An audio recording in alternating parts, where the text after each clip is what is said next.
আসসালামু আলাইকুম রহমতুল্লাহি ওয়া বারাকাতুহু। সর্বর্ণ 11টি সরআ রস্যই দীর্ঘ রি বাদ পড়ে গেছিল, মিস্টেক হয়ে গেছিল। এখন লিখতেছি এ ওই ও ও, মানে মাঝখানে রি বাদ পড়ে গেছিল। এখন কিভাবে লিখতে হয় রি বর্ণ 4টা লিখে দেখাবো বোর্ডের মধ্যে। চলতি কিভাবে লিখতে হয়। 3টা হয়ে গেল।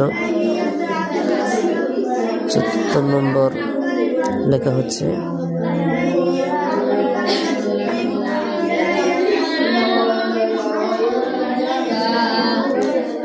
শেষ হয়ে গেল।